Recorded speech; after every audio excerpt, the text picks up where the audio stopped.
नमस्कार साथियों, मेरे YouTube चैनल पर शिक्षा विभाग से संबंधित नवीनतम अपडेट्स पाने के लिए सब्सक्राइब कीजिए, बेल आइकन को प्रेस कीजिए और ऑल नोटिफिकेशन को ऑन करके रखें, जिससे नवीनतम अपडेट्स आपके मोबाइल पर तुरंत मिल सके।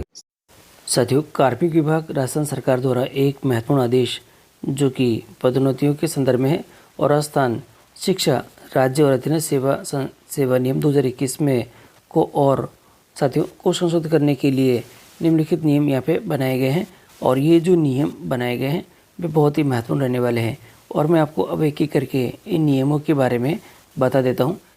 साथियों, राजस्थान शिक्षा राज्य और अधीनस्थ सेवा नियम 2021 में संशोधन प्रस्ताव की कार्मिक विभाग ने जारी की है अधिसूचना और इसके साथ ही अब सभी जो लंबे डीपीसी 3 वर्ष की उसमें अब कार्य होना शुरू हो जाएगा। इन नए नियमों से प्रधानाचार्य के पद पर पदोन्नति हेतु शीतलन के साथ ही व्याख्याता के पद पर भी 3 वर्षों से लंबित पदोन्नति का रास्ता साफ है। इसके अलावा कृषि व्याख्याता शारीरिक शिक्षकों के संबंध में नियम संशोधन हुए हैं। नियम संशोधन के लिए राजस्थान सरकार का बहुत बहुत धन्यवाद।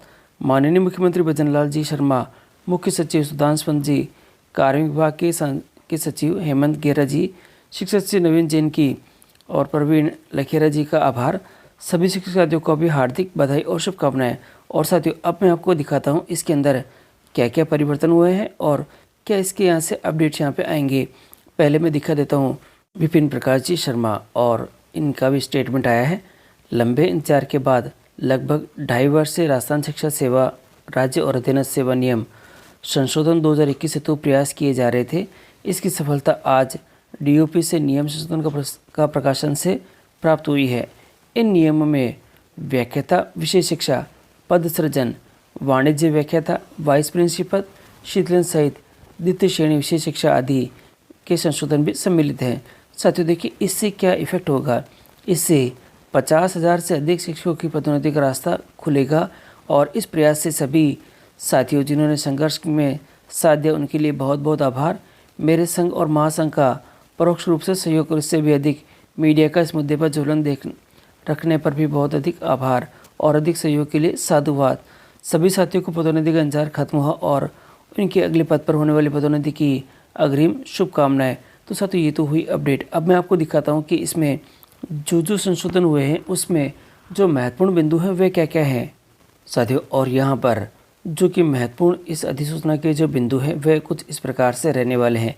देखिए साथियों, यहाँ पर जो पहला बिंदु है वह है 50,000 से अधिक शिक्षकों की पदोन्नति का रास्ता खुलेगा। 50,000 से अधिक शिक्षकों को पदोन्नति मिलेगी। देखिए यहाँ पर एक नोटिफिकेशन में लिखा हुआ है 3 अगस्त 2021 के बाद स्नातक स्तर से भिन्न विषय। देखिए स्नातक स्तर से भिन्न विषय में अधिस्नातक की डिग्री लेने वाले टीचरों को नहीं मिल पाएगा पदोन्नति का फ़ायदा। अब देखिए एक जो नोटिफिकेशन है उसको मैं यहाँ पे एक्सप्लेन कर देता हूँ। ये पुराना नोटिफिकेशन है और संशोधित है।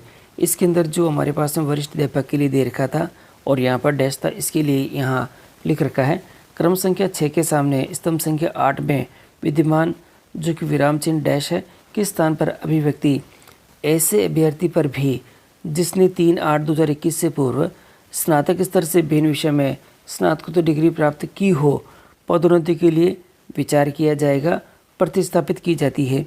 तो यहाँ पर अब ये अपडेट आ चुका है और इसी के साथ ही 50,000 शिक्षकों की पदोन्नति का रास्ता अब साफ हो चुका है और पाठ्यक्रम में भी किया जाएगा आंशिक रूप से बदलाव।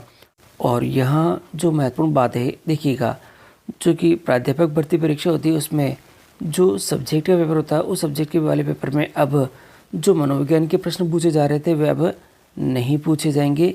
ये महत्वपूर्ण रहेगा और इसका मतलब ये है कि सभी प्रश्न केवल संबंधित विषय के ही रहेंगे, मनोविज्ञान के अब नहीं आने वाले हैं।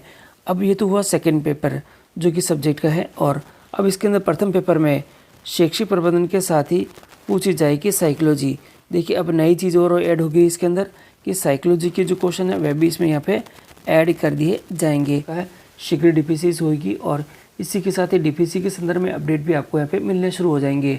तो साथियों, डीपीसी के संदर्भ में अपडेट के लिए चैनल पर बने रहिए जिससे कि आपको सभी अपडेट चैनल के माध्यम से प्राप्त होते रहें।